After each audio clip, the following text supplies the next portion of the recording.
Está no ar o programa Feiras e Negócios especial para o nosso canal Climatempo. A gente começa falando de meio ambiente, de vida, de sustentabilidade, com uma iniciativa louvável da Secretaria de Infraestrutura e Meio Ambiente do Estado de São Paulo.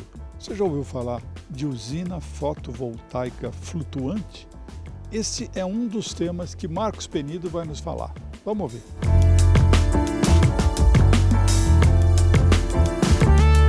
Falar de eficiência energética, neste momento, é a palavra de ordem. Não dá para se falar de outra forma.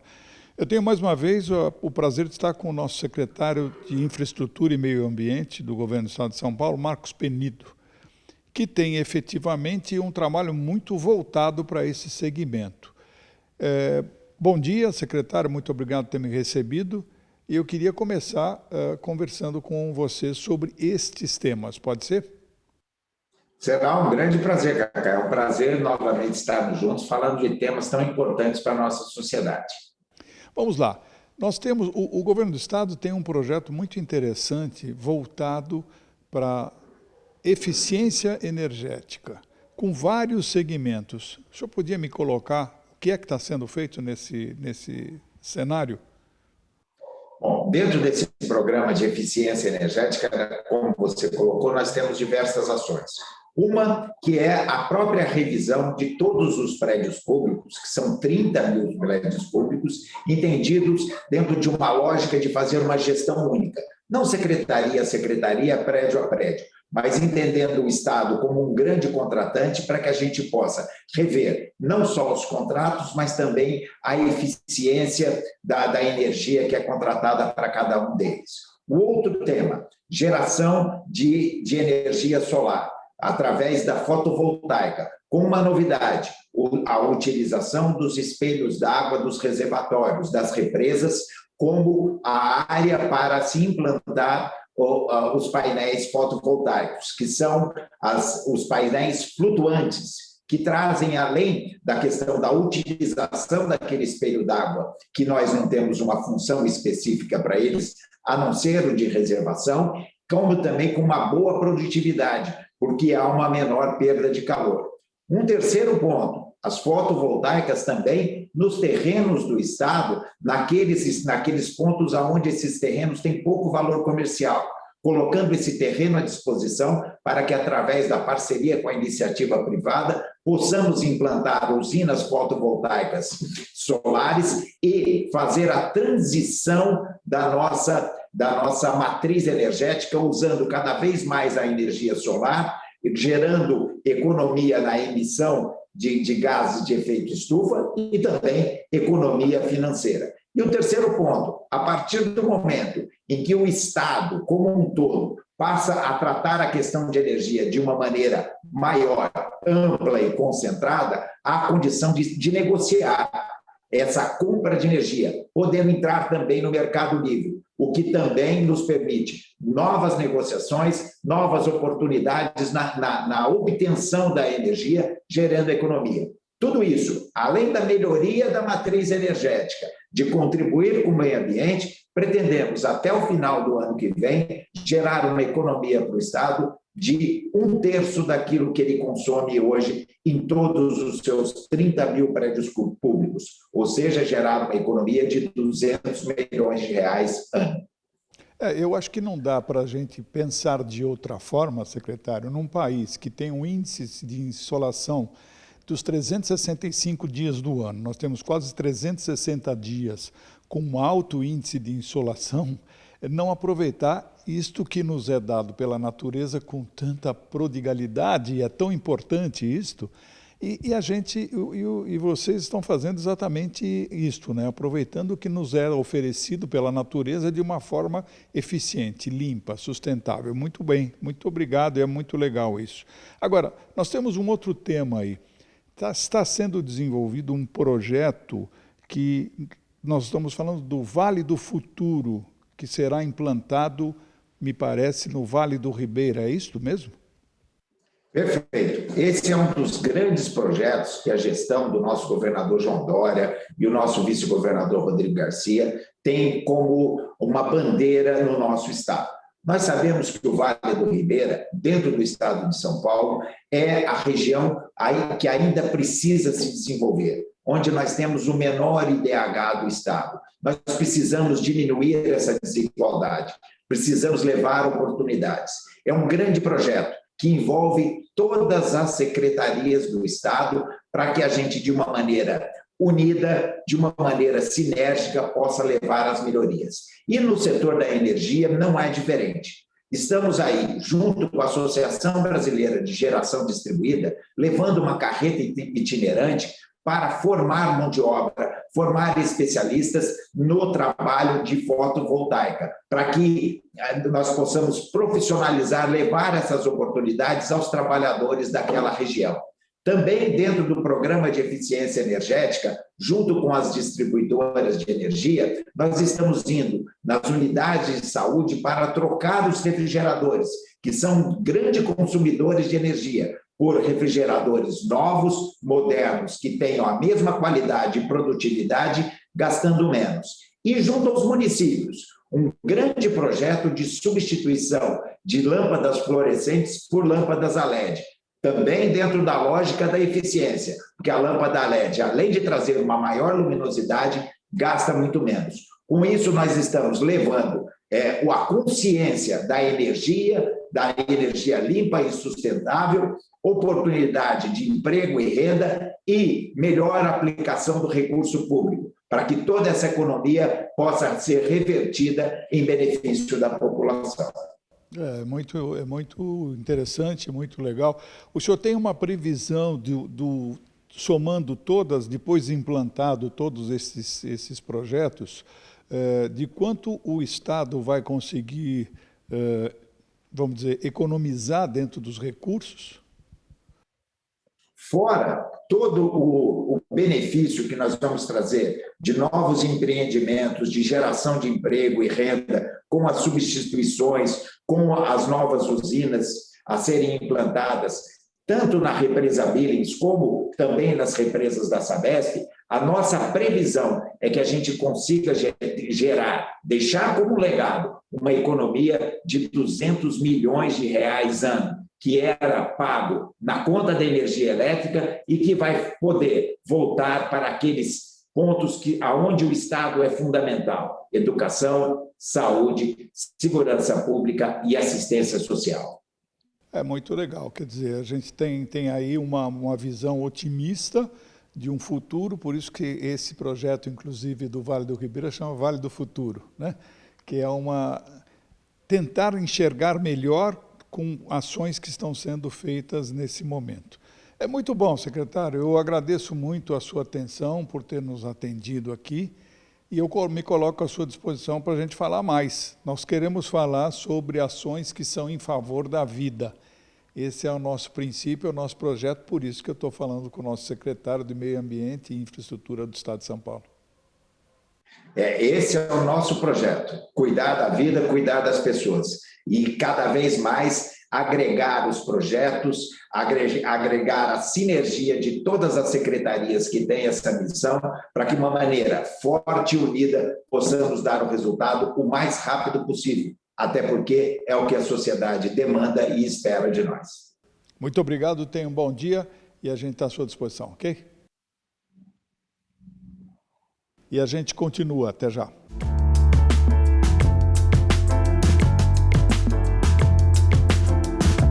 Olha, todas as feiras que acontecem no Brasil têm um precursor. Esse precursor se chama Caio de Alcântara Machado.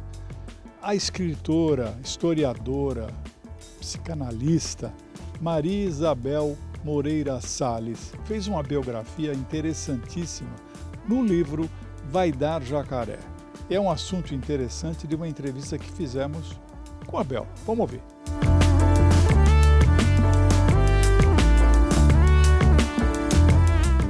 Eu posso dizer que eu recebi aqui um documento histórico para o segmento das feiras. Olha, eu recebi exatamente isto aqui. A biografia do Dr. Caio de Alcântara Machado, Vai Dar Jacaré, com uma primorosa narrativa da psicanalista Maria Isabel Moreira Salles, a Bel. Primeiro, muitíssimo obrigado por você ter me recebido. Eu acho que o seu trabalho é magistral, maravilhoso, que faz o registro de uma das pessoas mais, se não a mais importante, do setor de feiras no país, Dr. Caio de Alcântara Machado. Muito obrigado por estar aqui comigo, viu? Cacá, eu que agradeço o seu convite, muito obrigada. É um prazer, uma honra conversar com você. Eu queria começar, que a gente tem muita coisa para falar, nós temos aqui perto de 450 páginas, não sei quantas páginas tem esse livro maravilhoso, mas graças à previsão que inquietava muito o Dr. Caio de Alcântara Machado, segundo a sua narrativa do livro, que a Madame Carmencita fez, quando ele foi para uma espécie de uma vidente, que jogou nas cartas, diria que ele seria um dono de circo. Isso abalou ele profundamente, que ele falou, como eu sou filho de uma pessoa famosíssima, de uma família tradicional, como é que eu vou ser dono de circo? Isso inquietava muito ele, mal sabia ele que queria ser dono dos maiores circos das feiras, não é isso? Muitos jornalistas atribuíam a ele, olha, na Veja tem artigos que falam o circo do Caio vai começar tal dia. Então, porque todos tinham palhaços, tinha brincadeira, poodle, seja lá a feira que fosse, né? E tanto é que a primeira vez que ele viu a feira montada, a Fenite, a entrada dela parecia uma entrada de circo, porque era toda vermelha e branca, né? E aí ele teve uma emoção fortíssima na entrada da Fenite. Foi quando ele entendeu o que a Madame Carmencita queria prever para ele, né? E ele sempre dizia, puxa, Bel, que pena que eu nunca mais encontrei para dizer que ela estava certa, né? Porque sempre foi um grande circo, né? A sua narrativa é brilhante e tem passagens muito interessantes da história do Brasil, da história das feiras, da história de São Paulo, né? Porque, na verdade, eu não quis, o recorte que eu fiz, né, como também historiadora, era de colocar o Caio dentro da história do Brasil e da história de São Paulo, que foi um dos homens que mais contribuiu para a industrialização nesse país. Tanto que a parceria dele com o Juscelino foi uma coisa espetacular, né? Tanto que Lino Carta, uma vez, escreveu um artigo dizendo que eu não sei se o Caio é o Juscelino dos negócios ou se Juscelino é o Caio da política, porque os dois tinham uma engrenagem e a ideia de desenvolver o país, de modernizar, de tornar o país mais justo, mais igualitário, que os empregos se multiplicassem, que o Brasil saísse do subdesenvolvimento e um subdesenvolvimento agrário, na verdade, né? Só exportador de commodities. Então, os dois sonhavam loucamente para fazer desse país algo que o mundo reconhecesse. E era uma linguagem que agradava muito ao presidente Juscelino Kubitschek, porque ele tinha a história dos 50 anos em 5, né? Que essa era um discurso que o Caio também fazia, né? Eu tive o privilégio, como você teve, você conviveu muito mais com ele como psicanalista dele, da família, e acabou se engajando dentro da família Alcântara Machado, né? Na verdade, eu não fui psicanalista dele, né? Ele me fez de psicanalista, porque era fora do setting terapêutico e, na verdade, eu era amiga dele só. Eu nem conhecia a família. Durante anos, fomos só nós dois. E o que eu acho que é muito legal, eu tive o privilégio muito menos que você, com uma intensidade muito menor que a sua, de fazer algumas entrevistas com o Dr. Caio, né? Quando, então, lá no escritório da Brasílio Machado, que já lá estive falando da história dos jacarés, falando com ele. Depois, quando ele foi agraciado com o Prêmio Caio, também eu fiz lá uma entrevista com ele, que ficou... que tem até no livro aqui, né, que eu estava vendo aqui. Exatamente, tem o QR Code da sua entrevista com ele. E eu sempre tive uma enorme admiração por ele. E como eu te contei um pouquinho antes da gente conversar, eu convidei, de alguma forma, o Dr. Caio ou Alcântara Machado para fazer parte da nossa história. Acabou não dando certo, praticamente, né? Mas depois deu certo com a minha carreira e falando dele. E carreira muito bonita, vamos combinar, né? Que você tem o seu papel como aglutinador das pessoas que mexem com feiras, esse seu papel na sociedade é muito importante, né? Como um divulgador do que acontece, daquilo que o Caio achava que seria a maior frente de negócio do Brasil. Você havia me dito que ele uma vez comentou com você, falou que tinha mais um louco aí que gostava de feiras. Como é que é o negócio? Ele disse, Bel, você precisa conhecer, tem mais um louco aí que adora a feira. Porque ele foi muito criticado, né? Todos os amigos, a família, o pai, ninguém sabia o que era a feira de negócios, né? E tanto é que ele, quando ele criou Alcântara Machado, ele criou porque, na verdade, ele tinha a UMAP, que ele era Alcântara Machado Propaganda, e ele foi numa conversa com um amigo dele, o Charles Snittle, que era o maior produtor de feiras dos Estados Unidos, e esse Snittle pediu que ele conseguisse que o Brasil participasse da US Trade Fair de 1957. E aí ele falou, bom, agora eu preciso conhecer o Juscelino, né? Como é que eu vou conseguir isso? E ele pediu para dois amigos dele, que eram donos do Correio da Manhã, do Rio de Janeiro, e foi saudado pelo Juscelino. O Juscelino ficou felicíssimo e pediu que reservasse 3.000 metros quadrados nessa World Trade Fair em Nova York. E aí ele colocou todo mundo na rua, né? O exército dele de 7 pessoas, e mais ele para convencer as pessoas. E ninguém queria participar, nenhum industrial queria participar. E o que mais assustou o Caio foi que os industriais não falavam de exportação, não queriam saber de exportação.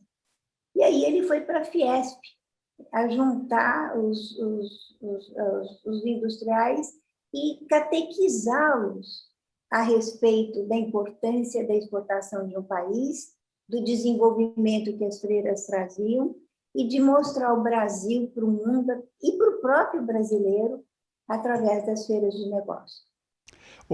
Bel, eu acho que tem muita coisa para a gente falar disto. Eu quero deixar para que os leitores possam saborear a sua publicação, que é muito legal, que é muito rica em informação. Quem gosta de feiras não pode deixar de ler esta obra maravilhosa que é Vai Dar Jacaré. E agora, nós estamos falando, para a gente sintetizar agora no finalzinho, o Dr. Caio fez perto de quantas feiras? 600. 600 feiras. E 4.000 congressos. 4.000 congressos. Eu acho que foi o profissional que mais fez feiras no Brasil, né? E com toda a sua trajetória, que ele começou com a história da Fenite, depois foi Salão do Automóvel, depois foi... Enfim, ele foi e não parou mais, né? Foi uma série de feiras. Teve prejuízos enormes no começo, acreditou na história e foi, até que se transformou no que foi Alcântara Machado, não é? Nunca desistiu, né? Olha, Bel, A despeito de todos os obstáculos. Ele dizia, Cacá, que ele foi começar a fazer feiras no momento em que o maior inimigo do Brasil era o complexo de inferioridade do brasileiro, o seu irmão, o pessimismo, e o primo, a má vontade. Então, ele disse que os obstáculos foram imensos, imensos, porque fazer feira, ninguém acreditava no produto nacional. O produto internacional tinha muito mais valor. Qualquer produto que fosse.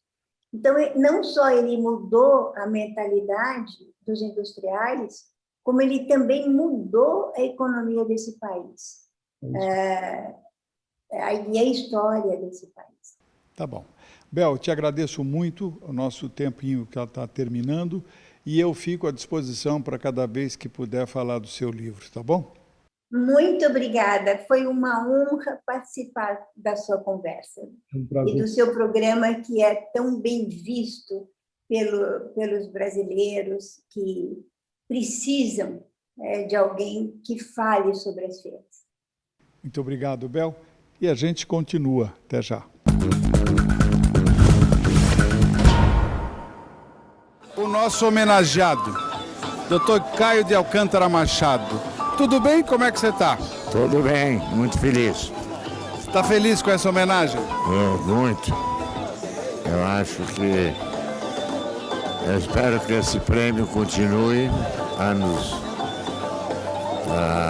que vem, todos os anos, porque é um prêmio que deve incentivar muita gente a fazer promoção e eventos.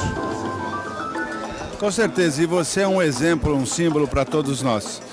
Vamos ver se a gente faz uma feira juntos aí? Vamos inventar uma feira nova para a gente fazer? Vamos? Não, eu já fiz o que tinha que fazer.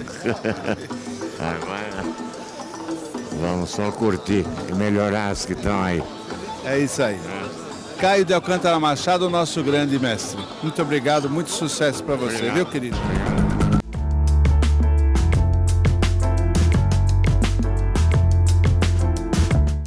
Em função da pandemia, as pessoas passaram a ter consciência da proximidade da morte, coisa que muitas pessoas não tinham essa ideia. E, claro, a sucessão familiar é um assunto que passa a ser defendido hoje de uma forma muito intensa. O escritório Mamana Gruba Saciloto Braga, que é um especialista no assunto, que é o nosso consultor jurídico, vai nos contar uma história com o Dr. Helder. Vamos ver.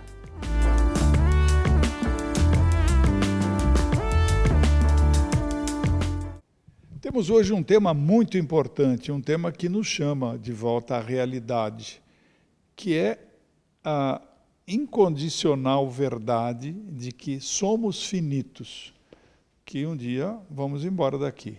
E o advento da pandemia trouxe um problema sério, além do sanitário, que é a história da sucessão familiar. Nós temos aqui, mais uma vez, o privilégio de estar com o nosso consultor jurídico aqui, Dr. Helder Braga, da banca Mamana Gruba Saciloto Braga, que sempre nos orienta sobre temas importantes.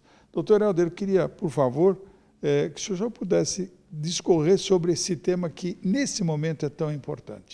Olha, é muito importante. A gente tem várias coisas para se preocupar. A sucessão e essa coisa que está próxima da gente agora, infelizmente, com a pandemia, de perceber que a vida é curta, a vida acaba de repente. Então, eu tenho recebido pedidos bem diferentes aqui. Uma coisa interessante, por exemplo, pessoas de mais idade têm se preocupado e pedido por uma definição jurídica de uma forma de garantir que o dinheiro delas, quando elas percam a consciência, seja usado para o bem-estar delas mesmas. Porque a gente vê, às vezes, pessoas com muitas posses ficando mais velhas e tendo um tratamento muito ruim, apesar de terem dinheiro, porque a família prefere gastar o dinheiro com outras coisas. Então, eu tenho recebido pedidos de estabelecer isso em testamento ou de fazer declarações em cartório, determinando a nomeação de algum amigo próximo como um tutor no caso da perda de consciência por uma demência ou alguma coisa assim, para garantir que a pessoa se garantindo de que vai ter o melhor tratamento possível. Outro ponto é que muita gente tenta, às pressas, fazer um planejamento e, por exemplo, usando um plano de previdência. É uma coisa muito comum. A pessoa sente que está mal de saúde ou percebe que recebe a notícia de que tem uma doença terminal e faz um depósito gigantesco num plano de saúde, num plano de previdência, nomeando alguém como beneficiário desse plano. E o judiciário tem derrubado isso, uma coisa que não adianta a gente tentar consertar a falta de um planejamento tentando usar um método não ortodoxo assim. As coisas precisam ser planejadas com calma e se a pessoa tem muito dinheiro, que normalmente quem está preocupado com sucessão tem dinheiro, vale a pena até pensar em um planejamento internacional. Não adianta fazer uma coisa mais ou menos, porque acaba não funcionando. Tá? E outro ponto, Cacá, que tem chamado a atenção. Muita gente hoje, o casamento mudou muito. Muita gente hoje não se casa, vive com uma companheira ou com um companheiro. E pouca gente sabe, mas é possível que seja regulado o regime de bens dessa relação. Então, vale a pena procurar um advogado para fazer uma escritura pública de união estável, determinando o regime de bens.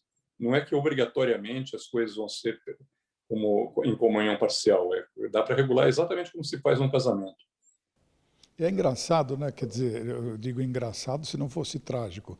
Na medida em que as pessoas só se apercebem, só têm consciência de que a vida é finita, quando acontece um problema como esse que estamos atravessando, né? Que a gente percebe amigos, pessoas, conhecidos irem embora, né? Por conta da pandemia, e aí as pessoas começam a pensar em si própria e nos seus entes mais próximos, né? Até a Segunda Guerra Mundial, mais ou menos no mundo inteiro, a vida era muito dura.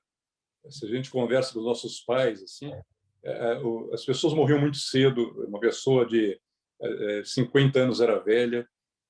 Quase todo mundo acabava indo para a guerra em um momento ou outro. Aqui no Brasil menos, mas na Europa, se pensar, ninguém que nasceu antes de 45 passou a vida sem ir para uma guerra, né? Então as pessoas tinham essa noção de que a vida era breve. Mas de 45 para cá, a vida ficou muito confortável no mundo inteiro. Houve um enriquecimento geral do mundo, os conflitos diminuíram. Lógico que tem regiões do mundo que são terríveis, mas, em geral, os conflitos diminuíram e as pessoas ganharam essa impressão de eternidade. Dá para olhar que, durante muitos anos, quase ninguém mais fazia testamento, tirando pessoas muito ricas, que era uma coisa comum no passado. Hoje, as pessoas não gostam nem de pensar no assunto, né? E a pandemia talvez tenha nos aproximado de novo da realidade de que a gente tem muito pouco controle sobre as forças da natureza e sobre a saúde e tudo mais, né? É engraçado, né? Então é preciso que aconteça um flagelo sanitário como esse que nós estamos vivendo para que as consciências retomem. E esse é um momento importantíssimo, né, do trabalho que vocês desenvolvem para poder orientar as pessoas, para poder ajudar de alguma maneira. Eu acho que é muito legal esse tema. E eu quero aqui agradecer muito. Mas o que você ia falar? Muito obrigado. Eu ia falar, essa é uma área que a gente ajuda mesmo as pessoas, porque é uma área de planejamento. É muito comum a pessoa vir para o advogado quando está acontecendo uma desgraça já na vida, a pessoa está sendo processada ou tem que processar alguém. No planejamento familiar, no planejamento de sucessão, você senta com a pessoa e planeja um futuro melhor, ou para ela ou para os herdeiros, com calma, com tranquilidade. É um trabalho que, quando acaba, fica todo mundo feliz, né? Ninguém tem estresse, né? É isso aí. Bom, doutor Helder, eu agradeço muito os seus esclarecimentos e ter levantado esse problema, que eu acho que é uma coisa que é importantíssima, e coloco o programa, como sempre, à sua disposição. Tá ok? Muito obrigado, Cacá. É sempre um prazer. Muito bem. E a gente continua. Até já.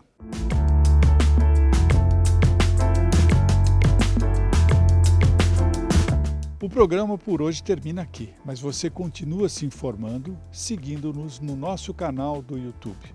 Uma ótima semana para você e as nossas mídias sociais estão aí para que você nos procure. Até lá!